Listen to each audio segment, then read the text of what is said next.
السلام علیکم. Second year. آج ہم پڑھیں گے نعت جو کہ لکھی ہے حفیظ طائب نے. نعت کا پہلا شعر اگر آپ دیکھیں تو اس میں شاعر کہتے ہیں: خوش خصال و خوش خیال و خوش خبر خیر البشر، خوش نیاد و خوش نہاد و خوش نظر خیر البشر صلی اللہ علیہ وآلہ وسلم. آپ دیکھیں سب سے پہلے اس کے الفاظ معنی ہم دیکھ لیتے ہیں. خوش خصال اچھی عادات والا، خصال خصائل سے نکلا ہوا ہے عادات. اس کے بعد ہے خوش خبر، اچھی خبر دینے والا، خوشخبری دینے والا. خوش نیاد اچھے خاندان والا. خوش نہاد ہنس مکھ. اس کے بعد اس شعر کا اگر آپ مفہوم دیکھیں، یہ جو شعر ہے یہ نعت کا مطلع ہے. ٹھیک ہے، مطلع مراد یہ شعر نعت کا پہلا شعر ہے. اس مطلع میں شاعر نے آپ صلی اللہ علیہ وآلہ وسلم کی چند خصوصیات کو موضوع سخن بنایا ہے. یہاں پہ چند خصوصیات لی گئی ہیں رسول پاک صلی اللہ علیہ وآلہ وسلم کی. اگر آپ خصوصیات کی بات کریں تو وہ اگر ہم لکھنے پہ آئیں تو ہمارے قلم اس کو اپنے احاطۂ تحریر میں نہیں لا سکتے. اگر ہم بولنے پہ آئیں تو ہماری زبان ہمارا ساتھ نہ دے، اتنی ان کی خصوصیات ہیں. تو یہاں پہ چند خصوصیات کو موضوع سخن بنایا گیا ہے. وہ چند خصوصیات اس شعر میں کون کون سی بنائی گئی ہیں؟ شاعر کہتے ہیں کہ آپ صلی اللہ علیہ وآلہ وسلم اچھے خیالات، اچھی عادات اور اچھے خاندان والے ہیں. یعنی آپ کے خیالات بھی پاکیزہ، آپ کی عادات بھی پاکیزہ اور آپ کا خاندان بھی اعلیٰ مرتبت ہے. آپ صلی اللہ علیہ وآلہ وسلم کے اخلاق کے بارے میں اللہ تعالیٰ نے فرمایا کہ آپ کے اخلاق سب سے عظیم ہیں، یعنی آپ اخلاق کے سب سے عظیم مرتبے پہ فائز ہیں. اس کے بعد اگر آپ اگلا شعر دیکھیں تو اس میں شاعر کہتے ہیں کہ دل نوازو، دل پذیرو، دل نشینو، دل کشا، چارہ سازو، چارہ کارو، چارہ گر خیر البشر صلی اللہ علیہ وآلہ وسلم. دل نواز کا مطلب ہوتا ہے دل کو تسلی دینے والا. دل نشین دل میں گھر کرنے والا، دل کو اچھا لگنے والا. دل کشا روشن فراخ. چارہ ساز کام بنانے والا. چارہ علاج یعنی بگڑے کام بنانے والا، ہمارے دکھوں کا علاج کرنے والا. چارہ کار مدد کرنے والا. اس شعر کا اگر آپ مفہوم دیکھیں تو اس میں شاعر کہتے ہیں کہ آپ صلی اللہ علیہ وآلہ وسلم دکھی دلوں کو تسلی دینے والے ہیں. آپ صلی اللہ علیہ وآلہ وسلم کا حسن و جمال دکھی دلوں کا سہارا اور علاج ہے. اس کی مثال اگر آپ دیکھیں تو جنگ خیبر کے موقع پر اس کی مثال آپ کو ملتی ہے. اس واقعے میں جب حضرت علی رضی اللہ عنہ شوب چشم میں مبتلا تھے تو آپ صلی اللہ علیہ وآلہ وسلم کا جب لعاب مبارک ان کی آنکھوں پہ لگایا گیا تھا تو اسے آپ جو حضرت علی رضی اللہ عنہ تھے وہ بالکل تندرست ہو گئے تھے، ان کی بیماری بالکل ٹھیک ہو گئی تھی. تو اس لیے یہاں پہ کہتے ہیں کہ آپ صلی اللہ علیہ وآلہ وسلم دکھی دلوں کو تسلی دینے والے ہیں اور آپ دکھی دلوں کا سہارا اور ان کا علاج ہیں. اگلا شعر اگر دیکھیں تو کہتے ہیں کہ سر بسر مہر و مروت، سر بسر صدق و صفا، سر بسر لطف و عنایت، سر بسر خیر البشر صلی اللہ علیہ وسلم. سر با سر یعنی سراپا، تمام، ایک سرے سے دوسرے سرے تک، آپ کہیں سر سے پیر تک. صدق و صفا صفائی، پاکیزگی، سچائی. لطف مہربانی، مہر محبت. اس کا مفہوم دیکھیں تو اس میں کہتے ہیں شاعر کہ آپ صلی اللہ علیہ وآلہ وسلم سراپا محبت و مروت ہیں. آپ صلی اللہ علیہ وآلہ وسلم رحمت العالمین ہیں. دوستوں کے ساتھ تو ہر کوئی محبت کرتا ہے، لیکن آپ صلی اللہ علیہ وآلہ وسلم دشمنوں سے بھی پیار کرتے تھے. آپ صلی اللہ علیہ وآلہ وسلم کی رحمت کا یہ عالم تھا کہ آپ صلی اللہ علیہ وآلہ وسلم دشمنوں کو بھی دعا دیتے تھے. یعنی آپ صلی اللہ علیہ وآلہ وسلم کیا ہے؟ سراپا ہیں. کس چیز کا؟ محبت کا، مروت کا. اور آپ صلی اللہ علیہ وآلہ وسلم رحمت العالمین ہیں. رحمت العالمین یعنی تمام عالموں کے لیے رحمت ہیں. دوستوں کے ساتھ تو سب محبت کرتے ہیں نا، لیکن آپ صلی اللہ علیہ وآلہ وسلم تو دشمنوں کو بھی معاف کر دیتے تھے. فتح مکہ کے موقع پہ بھی آپ نے دشمنوں کو معاف کیا اور آپ صلی اللہ علیہ وسلم کی تمام زندگی سے ہمیں یہی مثال ملتی ہے کہ آپ ہمیشہ دشمنوں کو معاف کرتے تھے، ہمیشہ ان سے درگزر سے کام کرتے تھے، نہ صرف یہ کہ انہیں معاف کرتے تھے بلکہ ان کو دعائیں بھی دیتے تھے، ان کے حق میں بہتری کی دعائیں بھی کرتے تھے۔ اب ان کی جو رسول پاک صلی اللہ علیہ وسلم کی رحمت ہے اس کے بارے میں شاعر نے کیا خوب کہا ہے۔ شاعر کہتے ہیں کہ اس کی رحمت کی بھلا حد کیا ہوگی، اس کی رحمت کی بھلا حد کیا ہوگی، دوست کی طرح جو دشمن کو دعا دیتا ہے۔ اچھا، اگلا شعر اگر آپ دیکھیں تو اس میں شاعر کہہ رہے ہیں کہ صاحب خلق عظیم و صاحب لطف عمیم، صاحب حق صاحب شق القمر خیر البشر صلی اللہ علیہ وسلم۔ الفاظ معنی اگر آپ دیکھیں تو سب سے پہلے دیکھیں صاحب خلق عظیم، عظیم اخلاق والا، خلق اخلاق سے نکلا ہوا ہے، لطف عمیم عام مہربانی، لطف مہربانی، عمیم عام، شق القمر حضور پاک صلی اللہ علیہ وآلہ وسلم کا معجزہ ہے چاند دو ٹکڑوں میں کرنے کا۔ اگر آپ اس کا مفہوم دیکھیں تو اس میں شاعر کہہ رہے ہیں کہ آپ صلی اللہ علیہ وآلہ وسلم کا جو لطف و کرم ہے، آپ صلی اللہ علیہ وآلہ وسلم کی جو رحمت ہے وہ سب کے لیے ہے۔ قرآن پاک میں بھی آپ صلی اللہ علیہ وآلہ وسلم کو رحمت العالمین کہا گیا ہے، جیسے پیچھے آپ کو میں نے بتایا، رحمت العالمین یعنی تمام جہانوں کے لیے رحمت۔ اگر آپ شق القمر کا واقعہ دیکھیں تو اس میں جو رسول پاک صلی اللہ علیہ وآلہ وسلم کا معجزہ ہے چاند کو دو ٹکڑے کرنے کا، اس کے بارے میں بات کی گئی ہے اس شعر میں۔ تو یہاں پہ شاعر اس واقعے کی طرف اشارہ کرتے ہیں۔ آپ کو اس واقعے کے بارے میں بتاتی چلوں کہ انہوں نے جو کفار تھے انہوں نے رسول پاک صلی اللہ علیہ وآلہ وسلم سے مطالبہ کیا تھا چاند کو دو ٹکڑے کرنے کا، یعنی رسول پاک صلی اللہ علیہ وآلہ وسلم کی اس جو معجزہ اس کے بارے میں قرآن کریم کی سورہ قمر کی پہلی آیت میں ہی بتا دیا گیا ہے نبی کریم صلی اللہ علیہ وآلہ وسلم کے معجزے کے بارے میں، شق القمر، ٹھیک ہے۔ کفار کے مطالبے پر نبی کریم صلی اللہ علیہ وآلہ وسلم نے انگلی کے اشارے سے چاند کے دو ٹکڑے کر دیے تھے۔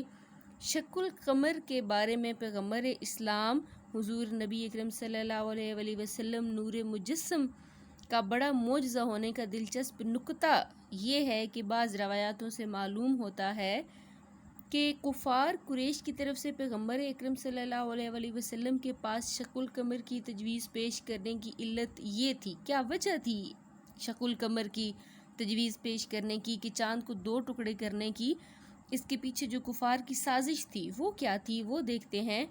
کفار کہتے تھے کہ جادو زمین کی امور میں مؤثر ہوتا ہے اور ہم اطمینان حاصل کرنا چاہتے ہیں کہ نبی کریم صلی اللہ علیہ وآلہ وسلم کے معجزات جادو نہیں ہیں، تو اس وقت آپ صلی اللہ علیہ وآلہ وسلم نے انگلی سے چاند کو اشارہ فرمایا اور چاند آپ صلی اللہ علیہ وآلہ وسلم کی فرما برداری میں دو ٹکڑوں میں تقسیم ہو گیا۔ یعنی کفار یہ بات جانتے تھے کہ جو جادو ہے وہ صرف زمین کی چیزوں کو متاثر کرتا ہے، اجرام فلکی جو ہوتے ہیں، جو آسمان پہ چیزیں ہوتی ہیں، چاند، سورج، ستارے، ان پہ جادو نہیں چلتا۔ تو انہوں نے یہ بات رسول پاک صلی اللہ علیہ وآلہ وسلم سے کہی کہ اگر آپ اس طرح سے چاند کو دو ٹکڑے کر دیں تو ہم ایمان لے آئیں گے یا ہم آپ کو نبی صلی اللہ علیہ وآلہ وسلم مان لیں گے۔ تو جب رسول پاک صلی اللہ علیہ وآلہ وسلم نے چاند کی طرف اپنی انگشت شہادت سے اشارہ کیا تو اللہ تعالیٰ کے حکم سے اور آپ صلی اللہ علیہ وآلہ وسلم کی فرما برداری سے چاند جو ہے وہ دو ٹکڑوں میں تقسیم ہو گیا تھا، چاند دو ٹکڑوں میں بٹ گیا تھا، ٹھیک ہے۔ اس کے بارے میں سورہ قمر کی آیت اگر آپ دیکھیں 1 سے 2 اگر آپ آیت دیکھیں تو اس میں کہتے ہیں کہ قیامت قریب آ گئی اور چاند پھٹ گیا۔ یہ اگر کوئی معجزہ دیکھتے ہیں تو منہ پھیر لیتے ہیں اور کہہ دیتے ہیں یہ پہلے سے چلا آتا ہوا جادو ہے۔ انہوں نے جھٹلایا اور اپنی خواہشوں کی پیروی کی اور ہر کام ٹھہرے ہوئے وقت پر مقرر ہے۔ یعنی کفار نے اس کو پھر بھی جھٹلا دیا، انہوں نے کہا کہ یہ کام تو پہلے سے بھی چلے آ رہے ہیں۔ تو یہاں پہ رسول پاک صلی اللہ علیہ وآلہ وسلم کی جو آپ شہادت دینے کے لیے قرآن پاک میں بھی یہ آیت بیان کی گئی کہ قیامت قریب آ گئی اور چاند پھٹ گیا. یہ اگر کوئی معجزہ دیکھتے ہیں تو منہ پھیر لیتے ہیں اور کہہ دیتے ہیں یہ پہلے سے چلا آتا ہوا جادو ہے. انہوں نے جھٹلایا اور اپنی خواہشوں کی پیروی کی، اور ہر کام ٹھہرے ہوئے وقت پر مقرر ہے. اس کے بعد اگر آپ دیکھیں کہ بہت سے شاعروں نے اس بارے میں بہت سی شعر کہے، تو ایک شاعر کا یہاں پہ ہم ایک شعر دیکھتے ہیں. مقول شاعر: کفار نے دلیل طلب کی زمین پر، اور چاند آسمان پہ ٹکڑوں میں بٹ گیا. اس کے بعد اگر اگلا شعر دیکھیں تو اس میں شاعر کہتے ہیں کہ کارزار دہر میں وجہ ظفر وجہ سکون، عرصہ محشر میں وجہ درگزر خیر البشر صلی اللہ علیہ وآلہ وسلم. یعنی معنی اگر آپ اس کے دیکھیں تو کارزار دہر، زمانے کی جنگ، دہر زمانے کو کہتے ہیں، وجہ ظفر کامیابی کی وجہ، عرصہ محشر میدان حشر جو حشر کا وقت ہوگا. مفہوم اس کا دیکھیں تو اس میں کہہ رہے ہیں کہ رسول اکرم صلی اللہ علیہ وآلہ وسلم کی سیرت طیبہ پر عمل اور آپ صلی اللہ علیہ وآلہ وسلم سے جذباتی تعلق اس دنیا میں بھی کامیابی اور سکون کی وجہ ہے، اور آخرت میں بھی وجہ شفاعت کا باعث بنے. آخرت میں بھی یہی جو وجہ ہے یہ ہماری شفاعت کا باعث بنے گی. اس میں کہنا یہ چاہتے ہیں کہ اگر ہم رسول پاک صلی اللہ علیہ وآلہ وسلم کی سیرت طیبہ پہ عمل کریں گے، آپ صلی اللہ علیہ وآلہ وسلم سے ہمارا جذباتی تعلق ہوگا، تو ایک تو ہمیں اس دنیا میں کامیابی ملے گی، سکون ملے گا. ہم اچھے راستے پہ چلیں گے تو ہم کامیاب ہوں گے، ہمیں سکون ملے گا. اور یہی جو کامیابی اور سکون ہمیں اس دنیا میں تو ملے گا، لیکن اگر ہم آپ صلی اللہ علیہ وآلہ وسلم کی سیرت طیبہ پہ عمل کریں گے، آپ صلی اللہ علیہ وآلہ وسلم کی اسوہ حسنہ پہ عمل کریں گے، تو ہم آخرت میں بھی کامیاب ہوں گے اور ہمیں آخرت میں بھی شفاعت نصیب ہوگی. اچھا اگلا شعر دیکھیں تو اس میں شاعر کہتے ہیں کہ رونما کب ہوگا راہ زیست پر منزل کا چاند، ختم کب ہوگا اندھیروں کا سفر خیر البشر صلی اللہ علیہ وآلہ وسلم. راہ زیست یعنی زندگی کا راستہ، زیست زندگی کو کہتے ہیں. اس شعر کا مفہوم دیکھیں تو اس میں شاعر کہہ رہے ہیں کہ اس شعر میں شاعر سفر زندگی کی بے سمتی کا شکوہ کر رہے ہیں کہ اے نبی صلی اللہ علیہ وآلہ وسلم، اس زندگی میں اندھیروں کا سفر کب ختم ہوگا اور منزل کا چاند کب دکھائی دے گا. شاعر آپ صلی اللہ علیہ وآلہ وسلم کو ہی اپنا چارہ گر سمجھتے ہیں، اس لیے تلخی حالات کی تفصیل آپ صلی اللہ علیہ وآلہ وسلم کو ہی سنا رہے ہیں. اس میں رسول پاک صلی اللہ علیہ وآلہ وسلم سے شاعر اس زندگی میں جو بے سمتی ہے، یعنی زندگی کا کوئی اس کو نہیں مل رہا، سر پیر نہیں مل رہا، اس کی زندگی میں مختلف مصیبتیں، پریشانیاں، مصائب ہیں، اندھیروں میں گری ہوئی ہے، تو وہ کہہ رہے ہیں کہ زندگی میں جو اندھیروں کا سفر ہے یہ کب ختم ہوگا. شاعر نے رسول پاک صلی اللہ علیہ وآلہ وسلم کو ہی اپنا مددگار سمجھا ہے، اور ان سے اسی لیے وہ ان سے ہی اپنے جو ان کے حالات خراب ہیں یا ان کی زندگی میں جو دکھ، تکلیفیں، مصیبتیں اور پریشانیاں ہیں وہ ان سے ہی ذکر کر رہے ہیں. اگلا شعر دیکھیں تو اس میں کہتے ہیں کہ کب ملے گا ملت بیضا کو پھر اوج کمال، کب شب حالات کی ہوگی سحر خیر البشر صلی اللہ علیہ وسلم. ملت بیضا سے مراد روشن امت، مراد امت مسلمہ. اوج کہتے ہیں بلندی کو. شاعر کہہ رہے ہیں کہ اے رسول پاک صلی اللہ علیہ وآلہ وسلم، مسلمانوں کو ان کا کھویا ہوا مقام کب واپس ملے گا اور کب وہ دوبارہ دنیا کی امامت اور قیادت کے منصب پر بحال ہوں گے. شاعر اس شعر میں مسلمانوں کی، امت مسلمہ کی کھوئی ہوئی عظمت، کھوئے ہوئے وقار کی بات کر کے کہہ رہے ہیں کہ اے رسول پاک صلی اللہ علیہ وآلہ وسلم، جو مسلمانوں کا وقار تھا آج سے صدیوں پہلے، وہ کب مسلمانوں کو دوبارہ ملے گا، اور جو ایک شہرت کی بلندیاں تھیں، مسلمانوں کا دبدبہ تھا، ان کی شان و شوکت کے، ان کی سطوت کے ہر طرف چرچے تھے، وہی مقام دوبارہ سے مسلمانوں کو کب ملے گا اور کب دوبارہ سے دنیا کی قیادت سنبھالیں گے مسلمان جیسے کہ پہلے سنبھالتے تھے. اگلے شعر میں شاعر کہتے ہیں کہ در پہ پہنچے کس طرح وہ بے نوا بے بالوں پر، ایک نظر تائب کے حال زار پر خیر البشر صلی اللہ علیہ وآلہ وسلم. بے نوا، بے کس، بے سامان، زندگی کے وسائل جس کے پاس نہ ہوں، بے بالوں پر، بے یار و مددگار. اس کا مفہوم اگر دیکھیں تو اس میں شاعر کہہ رہے ہیں کہ آقا میں بے یار و مددگار ہوں، میری پونجی صرف آپ صلی اللہ علیہ وآلہ وسلم کی محبت ہے۔ آپ صلی اللہ علیہ وآلہ وسلم میرے حال زار پر کرم فرمائیے اور مجھے اپنے پاس بلا لیجئے، دوری کو حضوری میں بدل دیجئے۔